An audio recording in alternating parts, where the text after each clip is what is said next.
Imagina poder medir un movimiento 40 veces más pequeño que el temblor fundamental que la propia física cuántica impone a la materia. Hoy no vamos a imaginarlo, vamos a analizar cómo se ha conseguido. Hola y bienvenidos.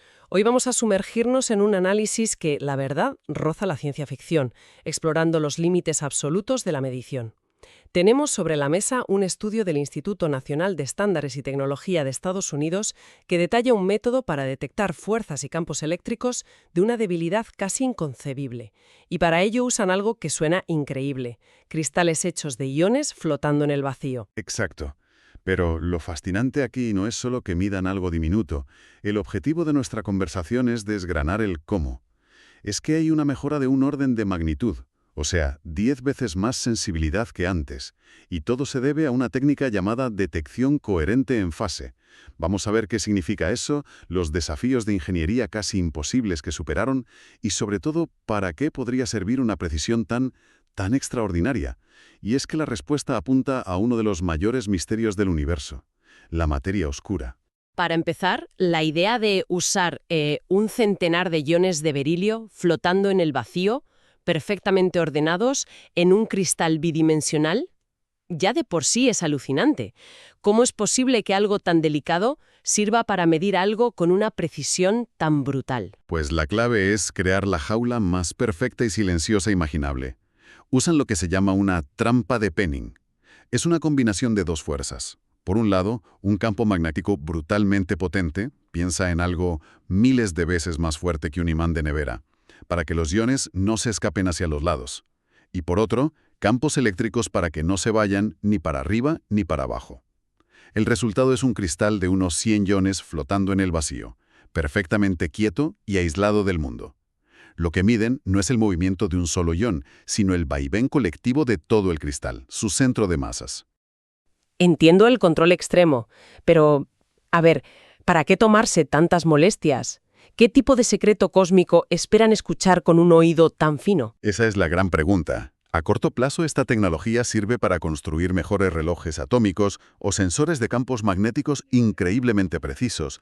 Pero el sueño, el gran objetivo, es escuchar señales que nadie ha podido oír antes. Señales de partículas desconocidas, de nueva física, por ejemplo, de la materia oscura. Pero para llegar a escuchar ese susurro, primero tienes que construir el micrófono perfecto, el más silencioso posible. Y eso es exactamente lo que están haciendo. Y las cifras que dan son de vértigo. El documento habla de detectar un desplazamiento de 49 picómetros. Un picómetro es una billonésima parte de un metro. Es una escala absurda. Pero lo que más me ha llamado la atención es que dicen que eso es 40 veces más pequeño que las fluctuaciones del punto cero.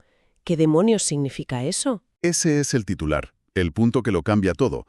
Las fluctuaciones del punto cero son el movimiento mínimo, inevitable, que cualquier sistema cuántico tiene, incluso si lo enfrías al cero absoluto, a la temperatura más baja posible. Es el ruido de fondo del universo a esa escala, una consecuencia directa del principio de incertidumbre de Heisenberg. Es un temblor del que no te puedes librar. Entonces, si es un temblor del que no te puedes librar, ¿cómo mides algo que es 40 veces más pequeño que ese temblor? Es como intentar escuchar un susurro en medio de un concierto de rock. La analogía es perfecta. Y la respuesta es que no intentan escuchar el susurro por encima del ruido de la banda. Lo que hacen es mucho más listo. O sea que, usando tu analogía del concierto de rock, no es que hayan subido el volumen del susurro, es que han encontrado una manera de hacer que la banda de rock se cancele a sí misma. Para poder oírlo, están, en esencia, engañando al ruido fundamental del universo. Exacto. Y ese engaño es la clave de todo. No luchan contra el ruido, lo esquivan con una inteligencia cuántica exquisita. La técnica se llama locking cuántico. Piensa en el spin de cada ion como una diminuta brújula cuántica. Lo que hacen es usar dos haces de láser que interfieren entre sí para crear una fuerza que depende de la posición. Si el cristal se mueve un poquito, esa fuerza hace que todas las brújulas, los espines de los 100 iones, empiecen a girar de una manera muy específica y sincronizada. Espera, eso es genial. Así que no miden directamente el movimiento, que es diminuto y está ahogado por el ruido cuántico, sino que usan ese movimiento para girar un centenar de brújulas cuánticas a la vez. Y ese giro colectivo es una señal mucho más grande y fácil de leer. Es, en la práctica, un amplificador cuántico. Has dado en el clavo. Convierten un desplazamiento físico minúsculo en una señal cuántica, un cambio en el estado de los espines que pueden medir con una precisión altísima. Vale, tienen el amplificador cuántico, pero los propios autores insisten en que el gran salto adelante, la mejora de 10 veces, viene de hacer que la técnica sea coherente en fase, que fallaba en los métodos anteriores, los incoherentes. El problema era la sincronización, el timing. En los experimentos de antes, la relación temporal, la fase, entre la fuerza externa que querían medir y los pulsos de láser que usaban para leer la respuesta, variaba al azar en cada intento. Es exactamente como intentar empujar un columpio con los ojos cerrados. A veces, por pura suerte, empujas en el momento justo y le das impulso. Pero la mayoría de las veces empujas a destiempo, frenas el movimiento o incluso lo contrarrestas. El resultado final era una señal promediada muy débil, casi nula. Espera, me cuesta creer que se pueda estabilizar algo a ese nivel. Hablamos de estabilizar la posición de átomos con precisión de nanómetros y el tiempo de los láseres con una precisión de... ¿qué? ¿Femtosegundos? Suena a que la más mínima vibración de un camión pasando por la calle lo arruinaría todo. ¿Cómo lo aíslan del mundo real? La ingeniería que hay detrás es la parte heroica del trabajo, y el documento lo detalla bien. Para lograr una estabilidad de fase de menos de 5 grados, tuvieron que estabilizar la posición de equilibrio de los iones con una precisión de 25 nanómetros. Eso implicó controlar voltajes de 2000 voltios con una deriva de menos de 5 milivoltios. Tuvieron que poner toda la mesa experimental sobre un sistema de flotación para aislarla de las vibraciones del edificio. Y como dices, tuvieron que encerrar los caminos ópticos de los láseres en tubos para que ni la más mínima corriente de aire o cambio de temperatura alterase la fase de la luz. Lo que cualquier persona que ha intentado hacer fotografía de larga exposición en un día con algo de viento sabe que es una pesadilla, pero ellos lo llevan a un extremo de locura. Exacto. Es el mismo principio pero llevado a un nivel atómico. Cada fotón cuenta. Y la forma en que demuestran que lo han conseguido es muy elegante. Básicamente, preparan el sistema de una forma muy concreta. Si la fase fuera perfectamente estable, el resultado de la medición debería ser siempre cero. Por tanto, cualquier pequeña señal que miden es en realidad una medida directa de su propio ruido, de su propia inestabilidad. Y los datos muestran un ruido de fase de solo 5 grados. Es la prueba de que han domado esa inestabilidad que lastraba todos los experimentos anteriores. Parece que por cada problema que solucionaban aparecían dos nuevos. Porque una vez estabilizada la fase, el documento empieza a hablar de otro enemigo, la decoherencia del spin. Un momento, decoherencia. Suena a que esas pequeñas brújulas cuánticas se vuelven locas y se desalinean por cualquier cosa, ¿no? ¿Qué es lo que las perturba tanto? Exactamente eso. El universo es un lugar ruidoso, magnéticamente hablando. Cualquier mínima fluctuación en el campo magnético del laboratorio, incluso la de los cables de la propia máquina, es como un soplo de aire para nuestras brújulas. Las desordena, las decoherenta y borra la información que queremos medir. Y como el experimento dura varios milisegundos, que en el mundo cuántico es una eternidad, ese ruido magnético se acumula y es fatal.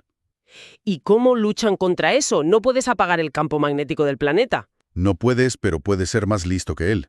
Usan una técnica muy común en computación cuántica llamada desacoplamiento dinámico. La idea es ingeniosa. A mitad del experimento, cuando el ruido ya ha empezado a desviar los espines en una dirección, les aplican una secuencia de pulsos de microondas muy rápidos y precisos. Estos pulsos actúan como un eco, le dan la vuelta a la evolución de los espines. Es como si le dieran la vuelta al reloj del spin.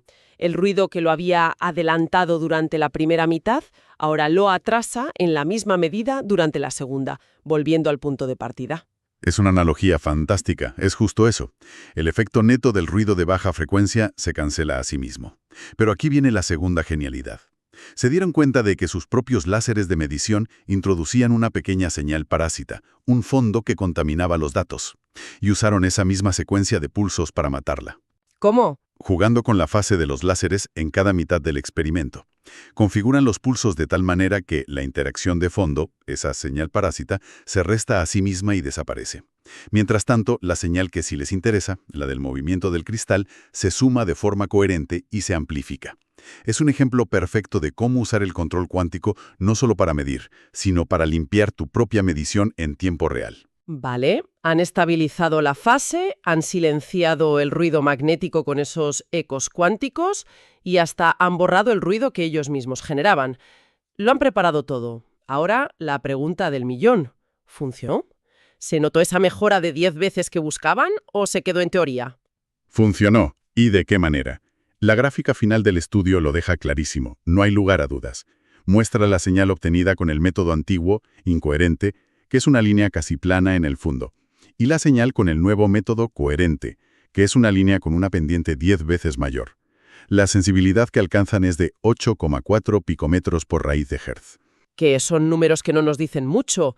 ¿Podemos traducirlo a algo más tangible? Traducido a otras unidades, significa que ahora pueden detectar fuerzas de unos 12 yoctonewtons por cada ion o campos eléctricos de 77 microvoltios por metro. Para que nos hagamos una idea, un yoctonewton es un newton con 24 ceros delante de la coma. Es una fuerza inimaginablemente pequeña. Es la fuerza con la que se atraerían dos electrones situados a casi medio metro de distancia. Pero el propio documento aclara algo que me parece crucial. Estas mediciones se hacen lejos de la resonancia del modo de vibración del cristal. ¿Por qué es importante y qué pasaría si se sintonizaran justo en esa frecuencia de resonancia? Esa es la clave del potencial futuro de esta técnica. Lo que han hecho aquí es calibrar su herramienta. Han medido la precisión intrínseca de su regla de medir, demostrando lo buena que es en un escenario base sin ayudas. Ahora, si usan esa misma regla para medir una fuerza que oscila justo en la frecuencia natural de vibración del cristal, el efecto se amplifica enormemente. Como cuando empujas un columpio justo en el momento adecuado. Con un pequeño empujón repetido en el momento perfecto, el movimiento se hace gigante. Exacto. El cristal actúa como un resonador de altísima calidad. La amplificación puede ser de hasta un factor de 1.000.000. Esto significa que la sensibilidad a fuerzas y campos eléctricos podría mejorar, de nuevo, en varios órdenes de magnitud. Y ahí es donde la cosa se pone realmente interesante. Y volvemos al principio, a la materia oscura. Como un experimento de sobremesa en un laboratorio puede competir con los telescopios o los grandes colisionadores de partículas como el CERN. Porque busca un tipo de materia oscura muy específico, uno que los grandes experimentos no pueden ver. Ciertas teorías postulan que la materia oscura podría no ser una partícula pesada, sino un campo de partículas extremadamente ligeras, como los fotones ocultos o los acciones. Si esta teoría es correcta, no estaríamos buscando una colisión en un detector, sino que estaríamos bañados constantemente en un campo oscilante, una especie de viento de materia oscura que generaría un campo eléctrico extremadamente débil a nuestro alrededor. Y este experimento es como una radio ultrasensible, ¿no? Si sintonizas la frecuencia de oscilación del cristal a la frecuencia que se predice para ese viento de materia oscura, podrías escuchar su señal. Precisamente. Con la sensibilidad proyectada en resonancia, este sistema podría detectar campos eléctricos por debajo de 1 nanovoltio por metro. Esto permitiría poner límites a la existencia de estas partículas que son mucho más estrictos que los actuales límites que nos da la cosmología, al menos en un rango de masas muy concreto. Sería una forma completamente nueva de buscar materia oscura, no mirando al cielo, sino escuchando el susurro eléctrico del universo en un laboratorio. Bien, hagamos un resumen de lo aprendido. Hemos analizado una técnica que usa un cristal de iones como un sensor cuántico de una sensibilidad casi irreal, capaz de medir movimientos 40 veces más pequeños que el ruido de fondo que impone la propia mecánica cuántica. La innovación central es la coherencia de fase, algo tan conceptualmente simple como sincronizar perfectamente la medición con el movimiento que se quiere detectar. Un cambio que, aunque tecnológicamente es una proeza, ha disparado la sensibilidad 10 veces por encima de los métodos anteriores. Para lograrlo, necesitaron una ingeniería de precisión extrema para estabilizar la posición de los iones a escala nanométrica. Y además, el uso de secuencias de pulsos cuánticos muy inteligentes para cancelar activamente las fuentes de ruido, tanto las externas, como las fluctuaciones del campo magnético, como las internas, las que generaba su propio aparato. Y quizás lo más importante, el objetivo final no es solo la medición en sí, es usar esta sensibilidad sin precedentes como una herramienta para explorar la física fundamental. Se convierte en un nuevo tipo de telescopio para partículas, abriendo una ventana completamente nueva para buscar la materia oscura desde un laboratorio, en un rango de masas que hasta ahora estaba prácticamente inexplorado. Todo el documento se centra en medir un movimiento colectivo, el del centro de masas de todo el cristal. Y esto nos deja con una pregunta final para reflexionar.